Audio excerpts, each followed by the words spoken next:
The ocean. A vast realm of many creatures that, due to us not having much contact with them while our brain was evolving, look hideous and grotesque to us. I, personally, have a fascination with the particularly weirder looking organisms of the sea. Squids, gulper eels, anglerfish, etc. While they are generally scary and unnerving to look at, I don't find myself struggling to look at them. This is, unfortunately, not the case for sea cucumbers. They're as fascinating as any other creature, but something about these eyeless, earless, brainless flesh tubes disturbs me greatly. So, why am I doing my project on them, you may ask? Because everything else about them? Insanely interesting. For starters, sea cucumbers are the descendants of ancient starfish which evolved a more bilaterally symmetric body plan. Functionally, sea cucumbers are boneless, like a living burrito, but technically, these burritos are packed with fish hooks. That's right. All those little bumps you see on sea cucumbers contain little hook-shaped bones, which they use for leverage while moving about. They also help keep the cucumber shape. So it's like if you pinched yourself every time you grabbed something. But hold on one gosh darn diddly dang second. How do sea cucumbers move about? Personally, I thought they were like worms, limbless and wiggling about. And some do. But as it turns out, many sea cucumbers do actually have limbs. They have many foot pods that they rhythmically inflate and deflate using water pressure. A good example being the sea pig, whose foot pods are actually big enough to hold itself up and are on full display, as opposed to other sea cucumbers with many smaller foot pods. The ones that don't have foot pods mostly squeeze themselves forwards. It is a freaky process to witness. The reason sea cucumbers can inflate and deflate themselves is due to them being packed with collagen. It can bloat like a water balloon or become flat and saggy like a wet tube sock. Sea cucumbers go through external fertilization. Well, except for Synaptial hydroformis, which gives live birth like a mammal, but I digress. External fertilization is a very uncommon method of reproduction for an animal to do. They shoot sperm and eggs into the water and hope that they collide with each other, which is possibly the laziest way of mating ever conceived by evolution. The resulting larva is very small, floating through the water as plankton, but eventually they develop and go down to the sea floor to continue said development.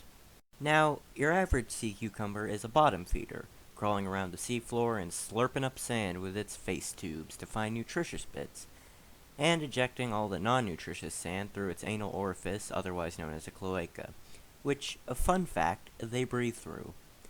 If you happened upon a transparent sea cucumber, you might see a long, winding tube of sand where their digestive tract is. If a sea cucumber, for whatever reason, finds themselves starving, they'll start shrinking as they digest their own body. A sea cucumber is host to a few kinds of parasites, like the well-known pearlfish, which live in the cloaca of the sea cucumber and eat its gonads. Ouch. Another, less gut-churning relationship is the aptly named sea cucumber crab, which, while still nesting inside the cloaca, only eat the top layer of skin on the sea cucumber. Now, that still sounds pretty awful, but it turns out that them doing this isn't seriously damaging to the sea cucumber at all. A less friendly crab is the pea crab, who decides that the cloaca isn't deep enough. They gotta go into the lungs, which technically aren't lungs, they're respiratory trees. So, I've described the basics of your typical run-of-the-mill sea cucumber. Except for one, but I'm saving that for last.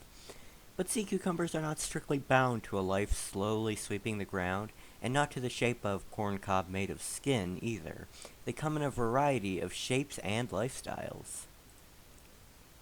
The species Pelagothoria natatrix take to the metaphorical skies with big clear netting between their long foot pods, allowing them to float through the water indefinitely, like if some plastic waste came to life. These aristocrats have only the finest taste. They use branching foot pods that resemble feather dusters to sweep the water and collect the scrumptious detritus in a process called suspension feeding. No more sand for them, no sir.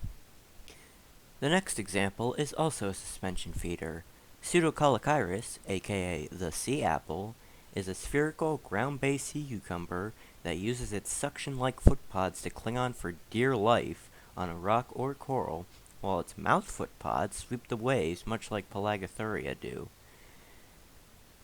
If a sea apple finds itself in a sketchy situation and wants to get out of Dodge, they'll inflate themselves with water and let the current carry them away, like a beach ball on a particularly windy afternoon.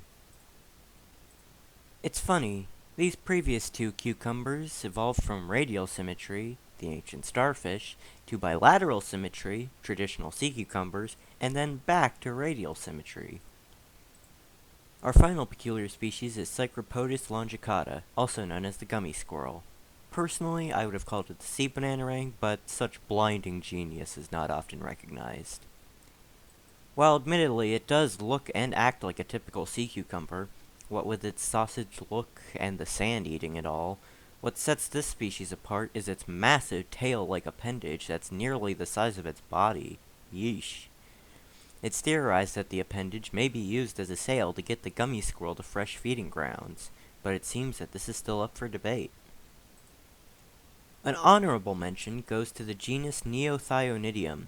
I couldn't find much information about them, but from the footage I saw, their branching footpods put Pelagothuria natatrix and the sea apple to shame.